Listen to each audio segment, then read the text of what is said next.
नमस्कार दोस्तों, मैं डॉक्टर कुलदीप कुमार के सर आप सभी का बहुत बहुत स्वागत करता हूं एक नए बिंदु के साथ और एक नई कड़ी के साथ। तो जो आज की हमारी क्लास रहने वाली है वो विशेष रूप से सितंबर में वरिष्ठ अध्यापक की परीक्षा देने जा रहे विद्यार्थियों के लिए है। और उनके लिए जैसे मैंने लिखा है चेतावनी, तो एक प्रकार की चेतावनी है संभलने के लिए, क्योंकि जिस प्रकार पिछली बार हुआ है, पिछली बार चाहे ये जो व्याख्याता की परीक्षा हुई है उसमें जो कंडीशन हुई है वही कंडीशन इस वरिष्ठ अध्यापक की परीक्षा में न हो। हालांकि अब समय कम बचा है, लेकिन फिर भी हम कुछ ऐसी बातें हैं जिनका ध्यान रखकर, ठीक है ना, असफलता से बच सकते हैं।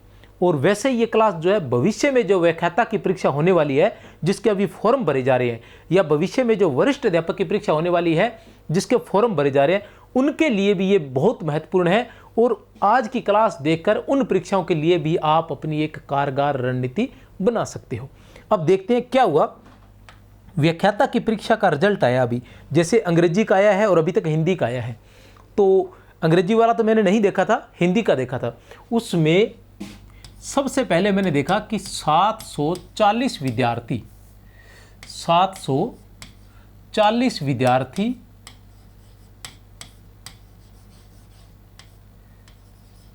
अयोग्य घोषित हुए। क्या हुए? 740 विद्यार्थी अयोग्य हुए, ठीक है ना। और उसके बाद विषय में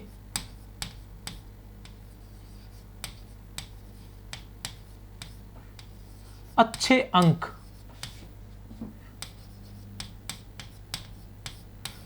फिर भी असफल रहे, ठीक है। अब क्या था असफलता का कारण और अयोग्यता का कारण क्या है और हमें क्या ध्यान रखना है, ये सारी बातें बताता हूं। सबसे पहले ज़्यादा विस्तार से नहीं बताएंगे अपने। 740 विद्यार्थी जो अयोग्य हुए, इनके पीछे कारण ये था कि इन्होंने जो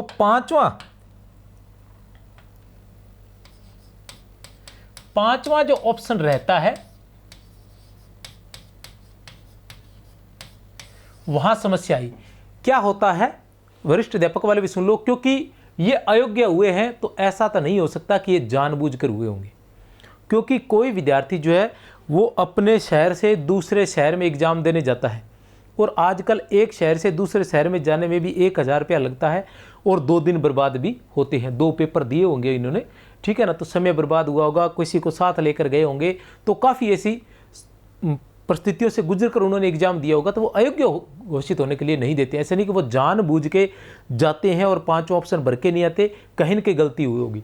मैं ये नहीं मानता कि 740 के 40 का सिलेक्शन होना था, लेकिन कुछ ऐसे विद्यार्थी जरूर रहे होंगे जिनसे गलती हो गई होगी और जिनको इस बारे में या तो नॉलेज नहीं था, या था तो कहीं उनके दिमाग से निकल गया, या समय का जो सही जो प्रयोग है वो नहीं कर पाए और जल्दबाजी में उनसे कहीं ऑप्शन खाली रह गए। तो ये क्या होता है कि जितने प्रश्न होते हैं उसका 10% से अधिक अगर 5वां ऑप्शन खाली रह जाए, कहने का मतलब ये है कि ए, ब, से और द और ये 5 ऑप्शन रहते हैं। इन 5 में से अगर आपको उत्तर आता है ए तो ए टिक कीजिए, अगर आपको उत्तर आता है ब तो ब टिक कीजिए। जो उत्तर है से उत्तर है तो से टिक करें, द है तो द टिक से तात्पर्य गोला काला करें, ठीक है ना। लेकिन अगर आपको उत्तर नहीं आता है तो आपने यह का गोला काला करना होता है। अगर उत्तर नहीं आता है, इनमें से आपको कोई उत्तर नहीं आता है, तो ये वाला गोला काला करना होता है, ठीक है ना। खाली नहीं छोड़ना होता, कोई भी प्रश्न जो है खाली नहीं छोड़ना होता। ये 5वां। अगर ऐसा आपने खाली छोड़ दिए 10% से अधिक, जैसे 100 है, 100 प्रश्न है, 100 प्रश्न में से अगर आपने 11 प्रश्न खाली छोड़ दिए तो आप सीधे सीधे अयोग्य घोषित हो जाएंगे। तो इस बात का आपने विशेष रूप से ध्यान रखना है। यहां मैं नहीं मानता कि 740 विद्यार्थी ऐसे रहे होंगे, लेकिन 740 विद्यार्थी जो अयोग्य रहे हैं, कुछ तो मैं मानता हूं सबका सिलेक्शन नहीं, तो कुछ ऐसे विद्यार्थी जरूर रहे होंगे जिनके साथ ये समस्या हुई है। तो आपके साथ ये समस्या न हो, इसलिए मैं ये वीडियो लेकर आया हूं कि इस तरह से आपने इस बात का ध्यान रखना है कि किस तरह से इस चीज़ से बचे। 11वें प्रश्न, इन प्रश्नों का जरूर ध्यान रखना है प्रतिशत का। पहली बात आपने ध्यान रखना है कि 5 ऑप्शन जरूर भरना है।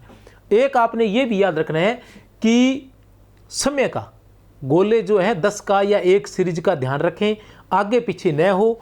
हमारे पास तो विद्यार्थियों के फ़ोन आते रहते हैं, पर्सनली भी बहुत से विद्यार्थियों के साथ बातचीत होती है या मिलते भी हैं, तो ज़्यादातर क्या होता है, ये सीरीज चल रही है 1 2 3 4 5 6 7 8 9 और 10, ये सीरीज चल रही है।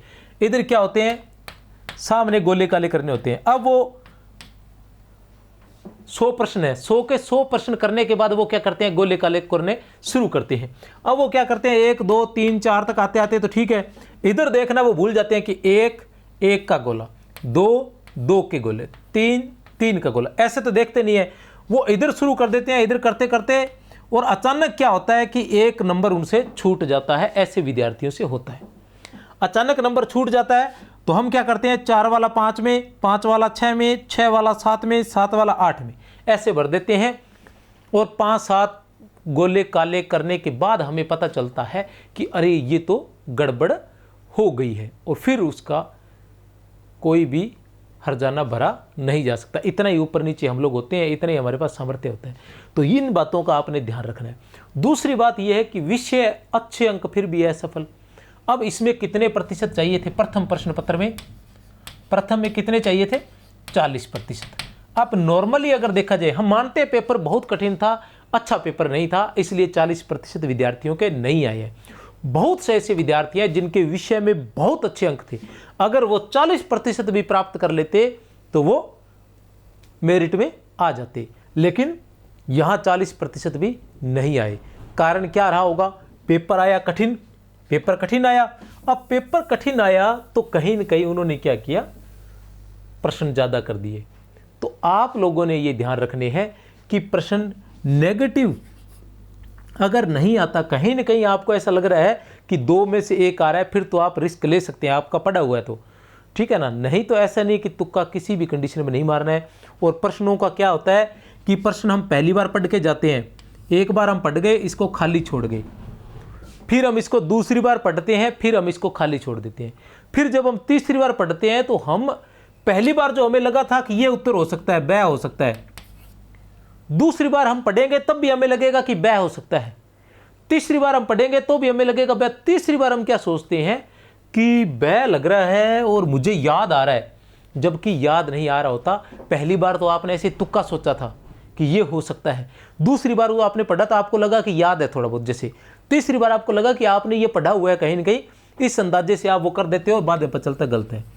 तो किसी भी स्थिति में नेगेटिव मार्किंग से बचें, किसी भी स्थिति में नेगेटिव मार्किंग से आपने बचना है। आपको पता है कि आपने 40%, एक तो अब तो जो वरिष्ठ अध्यापक की परीक्षा सितंबर में देने जा रहे हैं उनके लिए तो ज़्यादा कोई बड़ी रणनीति नहीं है, उनको केवल ध्यान ही रखना है। अब ऐसा नहीं हो सकता कि अब फर्स्ट की ज़्यादा कर दो या सेकंड पेपर की ज़्यादा तैयारी कर दो, वो तो अब नहीं हो सकता, ठीक है ना। अब तो जितनी तैयारी होनी थी लगभग हो गई, अब तो रिवाइज कर लो उनको। लेकिन ये ध्यान रखना है कि आपको कितने चाहिए होते हैं, 40% चाहिए होते हैं। तो उसी हिसाब से ही अगर आपको कम प्रश्न आ रहे हैं, आपका 40% भी नहीं हो रहा है, तो थोड़ा बहुत ऊपर नीचे आप प्रश्न कर सकते हैं। ऐसा नहीं कि आप जान भर के प्रश्न कर दो कि इसमें से 40 तो सही हो जाएंगे, वो सही नहीं होंगे। तो इस बात का ध्यान रखना है कि नेगेटिव कम से कम करने हैं, नेगेटिव कम से कम करने हैं। अभी 15 दिन का समय है, तो थोड़ा बहुत आप कर सकते हो कि विषय को, ठीक है ना, और जीके को, इसमें से जीके को थोड़ा सा बढ़ाकर आप कर सकते हो, ठीक है ना। इस तरह से आप ध्यान रखेंगे तो आपकी बात बन सकती है। एक बात और है, एक आपने समय पर पहुंचना है, वहां क्या पहुंचना है, समय पर। दूसरा, मन को शांत रखना है,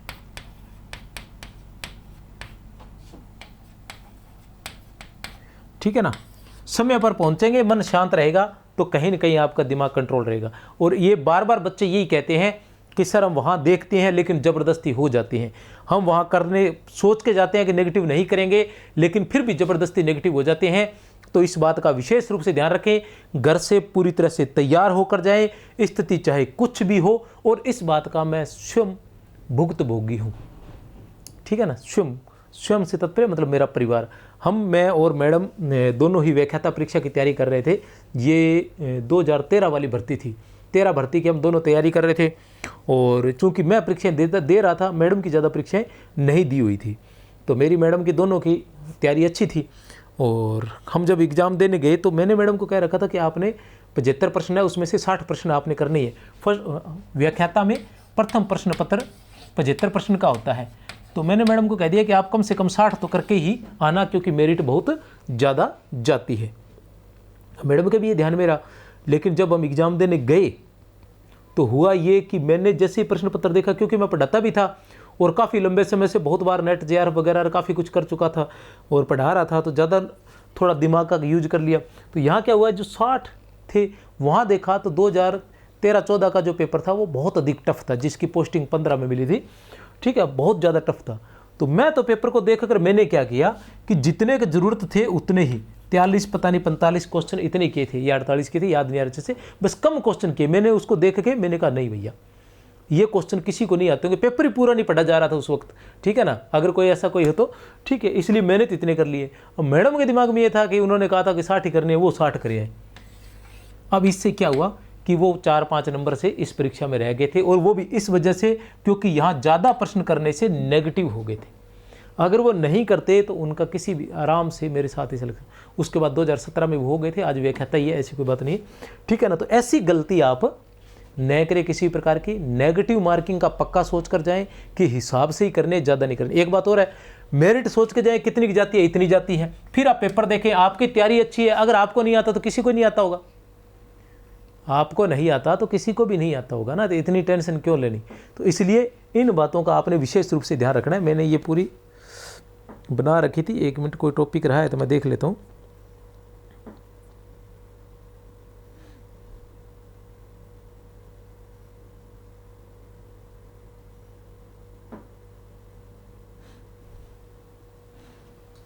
और जो भविष्य में वरिष्ठ अध्यापक या व्याख्याता की तैयारी करने वाले, छोटी सी बात उनके लिए और है, वो ये है कि अब जैसे आए हैं, अब क्या हुआ व्याख्याता वालों के लिए ये रहा कि प्रथम प्रश्न पत्र, क्या हुआ, प्रथम प्रश्न पत्र की वजह से बहुत से विद्यार्थी रह गए। लेकिन आपको ये बता दूं कि प्रथम प्रश्न पत्र की वजह से तो रह गए, लेकिन सिलेक्शन जो हुआ है वो सिर्फ प्रथम प्रश्न पत्र की वजह से नहीं हुआ। सिलेक्शन जो हुआ है ना वो विषय से हुआ है। अकेले इसमें 40% प्राप्त करने से सिलेक्शन नहीं होता, इसमें भी डटकर नंबर लेने पड़ते हैं, तब जाकर सिलेक्शन होता है। ऐसा नहीं है कि इसमें 40 ले लिए इसमें भी 40 ले लिए तो आपका सिलेक्शन हो गया, ऐसा सिलेक्शन नहीं हुआ। ठीक है ना, बस फर्क इतना ही था दोनों में। ऐसा नहीं है कि इसमें 40% लिए तो वो पढ़े हुए ज़्यादा थे और जिनके कम आए वो कम पढ़े थे, पढ़े वो बराबर ही थे, पढ़े दोनों ही बराबर थे। लेकिन समस्या ये रही कि ये जो विद्यार्थी थे जिनका सिलेक्शन हुआ है, उन्होंने वहां जाकर पेपर को देखा और देखते ही उन्होंने अपनी रणनीति बदल दी। उन्होंने अपनी रणनीति बदली और बदल कर कम से कम प्रश्न करके और किसी तरह से उन्होंने देखा कि अपने 40% हमारे पासिंग मार्क आ जाए, उतने ही किए, ज़्यादा नहीं किए। इससे नेगेटिव नहीं हुए उनके प्रश्न और वो कहीं ना कहीं सिलेक्शन लेने में कामयाब हो गए। और बाकी विद्यार्थी जो थे उनको ऐसा लगा कि बहुत कम प्रश्न हल हो रहे हैं, तो कहीं ना कहीं उन्होंने रिस्क लिया।